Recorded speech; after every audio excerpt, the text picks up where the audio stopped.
La Guinée, terre d'investissement et d'attraction des capitaux venant du monde entier, est en train d'amorcer un virage économique et social majeur sous la houlette du professeur Alpha Condé, le président démocratiquement élu.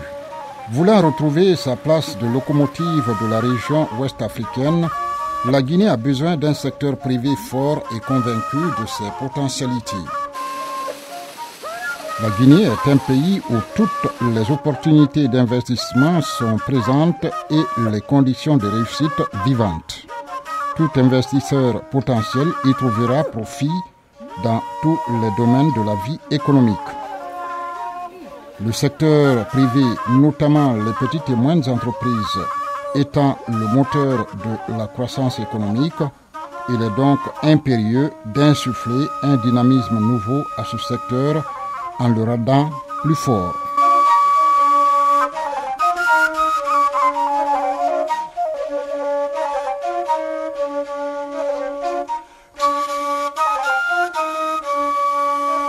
De nos jours, le climat politique, juridique et économique des affaires en Guinée est une opportunité pour encourager l'arrivée des opérateurs économiques étrangers en synergie avec les membres du Conseil national des opérateurs économiques guinéens pour le développement et en parfaite adéquation avec le choix décliné par le président de la République dans sa vision de la Guinée. Une vision fort de ses atouts et parallèlement de la vision du président de la République, le Conseil national des opérateurs économiques entend faire de notre pays, la République de Guinée, une puissance économique dans le continent et nous classer dans le cercle des pays émergents. On peut industrialiser l'Afrique et particulièrement Guinée quand le gouvernement appuie le secteur privé. Vous avez vu aujourd'hui dans le monde entier les entreprises privées chinoises en train d'investir. Pourquoi? Pourquoi poser la question? Qu'est-ce qui les permet d'investir? Parce que l'État chinois est en train d'appuyer le secteur privé chinois. Et il faut que la Guinée et l'Afrique appuient le secteur privé guinéen et l'africain. C'est en ce moment-là qu'on aura... Dans la paix, on parle encore de la stabilité politique. Quand les hommes d'affaires sont tranquilles, quand les hommes d'affaires sont en train d'investir, le chômage va finir. Parce que c'est nous qui finissons le chômage. L'État emploie que 10%, 15%, 20%. Les 80%, c'est le secteur privé. Parce que nous, on est les fous. On démarre, on pose la question, on rentre partout, on risque. Et si on nous accompagne, on nous cadre. Et les cadres guinéens, je l'invite à cadrer ce qui est initié. C'est l'intérêt de la Guinée, c'est l'intérêt des paysans, c'est l'intérêt des cadres, c'est l'intérêt des politiciens. J'invite les politiciens et les hommes d'affaires à les contribuer dans la tranquillité de la Guinée.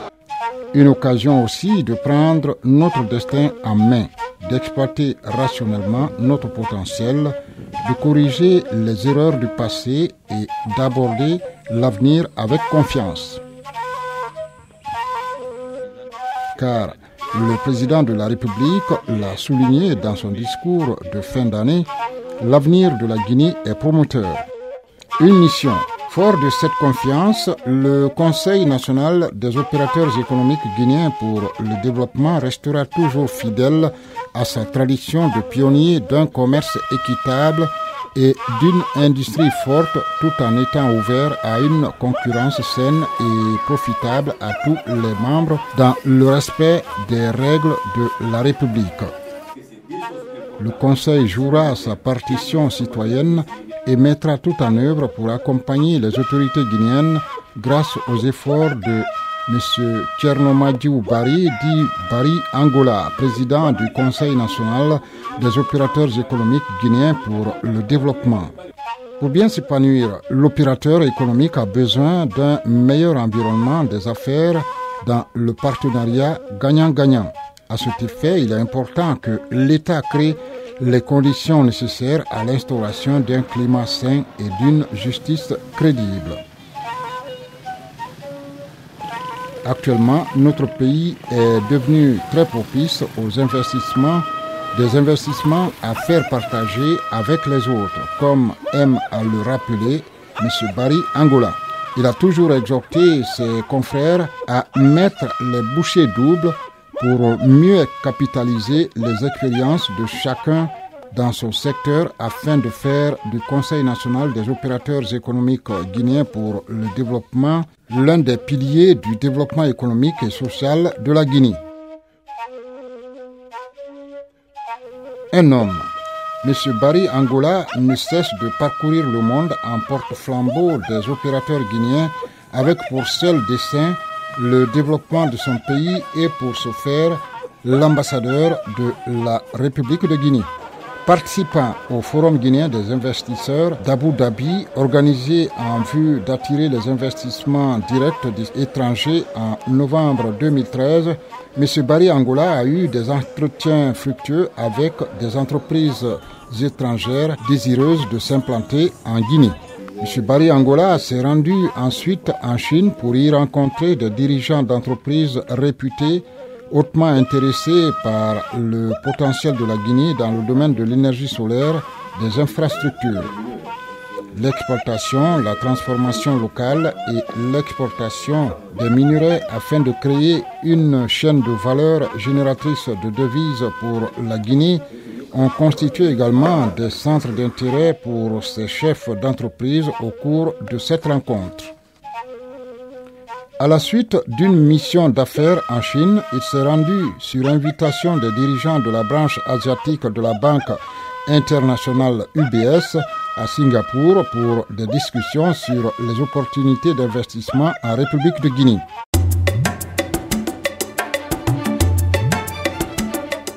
Une tournée d'affaires l'avait conduit auparavant en août 2013 avec une forte délégation guinéenne en Afrique du Sud où sa participation au sommet des BRICS, groupe des nouveaux pays les plus émergents comprenant le Brésil, la Russie, l'Inde, la Chine et l'Afrique du Sud, fut très remarquée. Conscient de sa mission de fer de lance de l'économie nationale, le Conseil national des opérateurs économiques guinéens pour le développement doit s'imposer comme première force vive de notre économie.